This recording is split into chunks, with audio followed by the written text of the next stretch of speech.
Halo sahabat lansia sehat mandiri, apa kabar hari ini? Semoga selalu diberikan kesehatan dan kebahagiaan di usia yang semakin bertambah. Tahukah Anda, tidak semua sayuran itu baik untuk dikonsumsi oleh lansia. Meskipun sayur terkenal sehat dan penuh gizi, ada beberapa jenis sayuran yang ternyata bisa menimbulkan masalah bagi tubuh lansia, apalagi jika dikonsumsi berlebihan. Nah, di video kali ini kita akan membahas secara lengkap sayuran yang sebaiknya dihindari oleh lansia, beserta alasannya, dan juga tips menggantinya dengan pilihan yang lebih aman. Jadi, jangan di-skip ya, karena informasi ini penting sekali untuk menjaga kesehatan Anda maupun orang tua tercinta. Adapun 10 sayuran yang sebaiknya dihindari oleh lansia di antaranya. 1. Sayuran dengan gas tinggi, kubis, kol, dan brokoli. Kubis, kol, dan brokoli memang terkenal kaya serat dan vitamin. Namun, sayuran ini mengandung gas tinggi yang bisa menyebabkan kembung, perut terasa penuh, dan tidak nyaman. Pada lansia, sistem pencernaan biasanya lebih sensitif, sehingga mudah sekali mengalami gangguan cerna. Tips, jika tetap ingin makan, sebaiknya rebus hingga matang sempurna dan jangan berlebihan. Bisa diganti dengan sayuran seperti bayam atau sawi hijau yang lebih ringan di perut. 2. Sayuran asin atau diasinkan, acar dan sayur fermentasi. Contoh, acar timun, sawi asin, atau sayur yang diawetkan dengan garam. Kandungan natrium yang sangat tinggi bisa memicu hipertensi dan membuat ginjal bekerja lebih keras. Lansia yang punya riwayat darah tinggi, jantung, atau ginjal sebaiknya benar-benar menghindari sayuran jenis ini. Solusi, pilih sayuran segar dengan bumbu alami, bukan yang diasinkan. 3. Daun singkong dan daun pepaya, sayur dengan getah tinggi. Kedua sayuran ini populer sekali di Indonesia. Tetapi, getahnya mengandung senyawa yang sulit dicerna, bisa membuat perut kembung dan rasa pahit yang tidak nyaman. Untuk lansia yang punya masalah lambung atau pencernaan, konsumsi daun singkong atau daun pepaya bisa menambah keluhan. Solusi, ganti dengan kangkung atau bayam merah yang lebih lembut di pencernaan. 4. Jagung. Jagung sering dianggap camilan sehat, tetapi ternyata tinggi karbohidrat dan sulit dicerna. Kulit jagung, selulosa, tidak bisa dipecah oleh enzim manusia, sehingga sering membuat perut kembung atau konstipasi pada lansia. Apalagi untuk lansia dengan diabetes, jagung bisa meningkatkan kadar gula darah dengan cepat.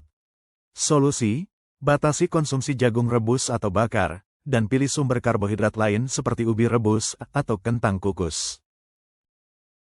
5. Sayuran dengan kadar purin tinggi, bayam tua, kembang kol, asparagus. Purin bisa memicu asam urat.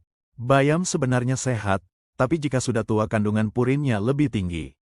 Begitu juga kembang kol dan asparagus, yang bisa memicu nyeri sendi pada lansia dengan riwayat asam urat. Tips, pilih bayam muda atau ganti dengan labu siam, oyong, atau kacang panjang. 6.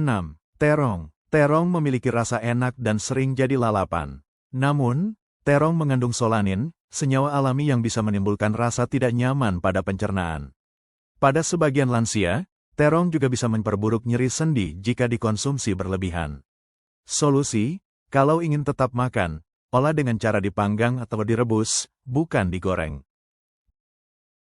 7. Sayuran yang digoreng, misalnya tempe goreng, bakwan sayur, atau terong goreng. Sayuran yang digoreng menyerap minyak dalam jumlah besar. Lemak jenuh dari minyak bisa meningkatkan kolesterol, membuat berat badan naik, dan memperberat kerja jantung. Solusi, olah sayur dengan cara dikukus, direbus, atau ditumis sebentar dengan sedikit minyak zaitun. 8. Cabai dan sayuran pedas. Cabai, paprika pedas, atau olahan sayur dengan sambal memang menggugah selera.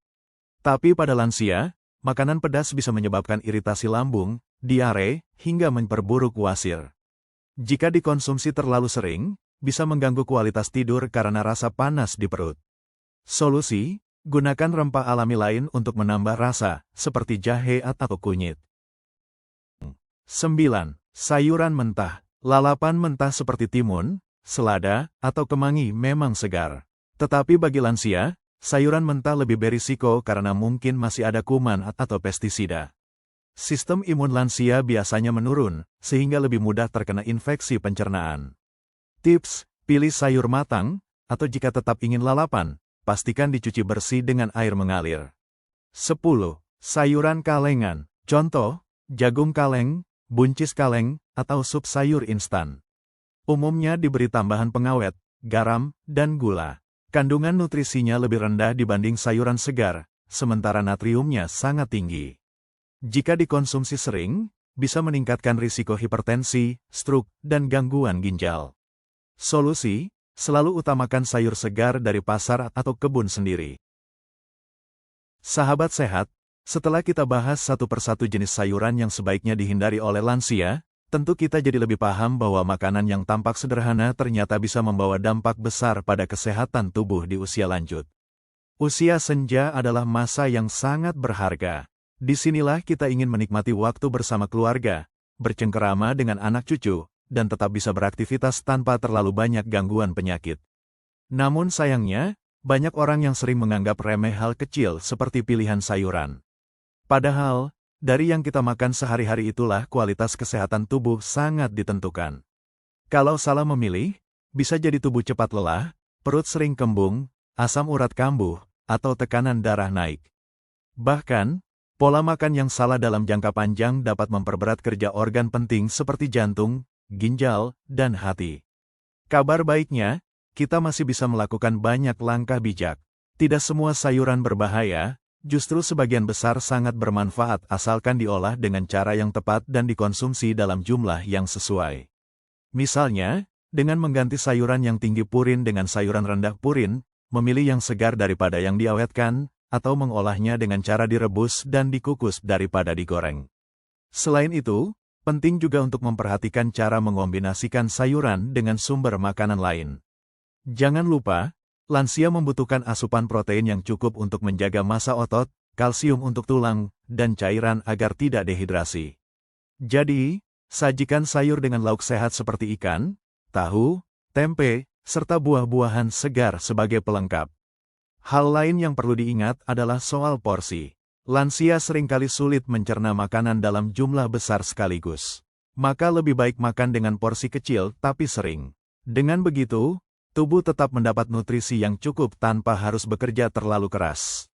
Dan yang tidak kalah penting, jangan lupa untuk selalu memeriksa kesehatan secara rutin. Cek tekanan darah, kadar gula darah, serta fungsi ginjal dan hati. Dengan begitu, kita bisa tahu apakah makanan yang dikonsumsi sudah sesuai atau perlu ada penyesuaian. Ingat, setiap orang punya kondisi kesehatan yang berbeda.